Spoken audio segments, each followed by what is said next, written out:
Hey all, welcome back to the channel. If you are new, I invite you to subscribe. It really does mean the world. If you are returning, the same thing holds true. I really appreciate you choosing to spend time with me.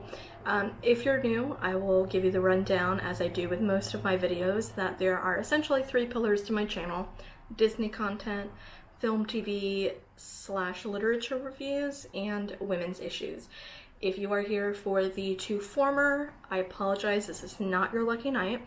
But if you are here for women's issues, more specifically a discussion around menstrual equity, then welcome, it is your lucky night. So we are going to have a little bit of a conversation about the politics of periods, so cheers. Let me just preface this by saying this is not breaking news. What I'm discussing tonight is actually based on an article or articles that came out actually in April. And the reason why I waited a little while to film this is because although the CARES Act, which is the stimulus provision that was signed into law on March 27th amidst the COVID-19 pandemic, although that had materialized on March 27th, and this article that I'm referencing was published on April 14th, in Essence magazine, Essence Online. I wanted to give it a little while to see if I could find other articles that would validate and substantiate this actually being materialized, such that I could ensure that this was actually something that women were able to take advantage of. And lo and behold, it is true. We are May 28th today, and it is time to deliver some good news. So, as you know, the CARES Act was passed into law on March 27th, or signed into law rather.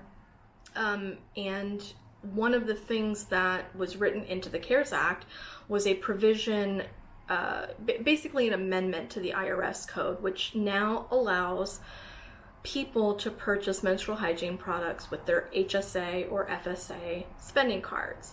So, this is historic. Unfortunately, it had to take a pandemic for this to happen, but here we are, and hopefully it sticks. But if you're not familiar with an HSA or an FSA card, essentially they're synonymous. Healthcare spending account, flexible spending account. If you work for an employer, generally one of your full-time benefits is, in addition to your insurance, one of these things: an HSA or an FSA. Again, synonymous. You're essentially putting pre-tax dollars out of, you're taking pre-tax dollars out of your paycheck and loading them onto this prepaid account, such that you can use those funds to pay for prescriptions, co-insurance, co-pays throughout the year. Historically, you've never been able to purchase menstrual hygiene products with these accounts. That all changed with the CARES Act being signed into law on March 27th. And yes, I have found several follow-up articles, which I will link in the description, that substantiate this original Essence article that was published on April 14 by Jasmine Grant, letting us know the good news, delivering unto us the good news, that yes, in fact, this is true. Women are being able to go to their pharmacies, go to their wherever, pull out the HSA or FSA card, and actually get what they need. Why is this important? Well, I would recommend that you watch the playlist for the politics of periods, which I will link, very specifically the video that I did on the pink tax, to give you some context for just the underlying politics of women paying a premium on products, sanitary and otherwise, that men don't have to, and more specifically having to not only pay for, but pay a tax on necessary products like pads, tampons, feminine hygiene, etc. So the fact that you have a account that you are paying into, that you can buy prescriptions with, that you can pay for co-pays with, but that you can't buy a box of tampons with, is absurd. And in 2018, Representative Grace Meng from the state of New York actually she wrote a piece of legislation and she tried to get this passed by the Senate. It never made it to it made it to the Senate, the Senate was having none of it. So it did not materialize, but Representative Grace Meng was and continues to be a champion for menstrual equity and menstrual rights at a policy level. So in 2018, she wrote this legislation, and it was called the Menstrual Equity for All Act, HR 972, and she was quoted as saying that the passage of my legislation is a major leap forward in our fight for menstrual equity. It did pass the House, of which she's a representative of. She goes on to say, it brings us another step closer towards making menstrual hygiene products more accessible and affordable to women. Menstrual hygiene products are essential and necessary for women and deserve to be items that are permitted to be purchased with health, flexible spending account funds. There is no reason why menstrual products should not be included, and I am thrilled that we are on the path to finally changing that wrong-headed policy, end quote. My heart breaks. That was in 2018. This was in 2018. This bitch was doing the work for us, and it took until March of 2020, amidst the coronavirus pandemic, for it to come into fruition and to materialize. So better late than never. Under horrible, ridiculous circumstances, whatever, we'll take what we can get, right? So they want to know why I drink. This is not going to be a long video. I wanted to make this information available to women and menstruators who may not be familiar with the passing of this inclusion or this amendment into law under the CARES Act, such that you can use your HSA or FSA to now purchase these necessary items, but also to put into context the fact that, much like the pink tax and other uphill battles, many states, many countries are still fighting to get these basic things put into policy. And the fact that she was working on it in 2018 and it's taken 2.5 years for it to materialize is heartbreaking, but here we are. She's actually authored several affidavits and briefs and bills under the state of New York as a U.S. representative, one being what I mentioned already, the Menstrual Equity for All Act, HR 972. She also authored a bill, and that one, again, seeks to help different populations of women and girls better access menstrual hygiene products. She also authored the Menstrual Products Right to Know Act, HR 2416, which aims to improve the safety of menstrual hygiene products. I have a whole nother video on that, which I will link as well. She also convinced FEMA to aid menstrual hygiene, to add menstrual hygiene products to the list of items that homeless people would receive during a crisis event or a pandemic. I did a video on that. I will link that as well.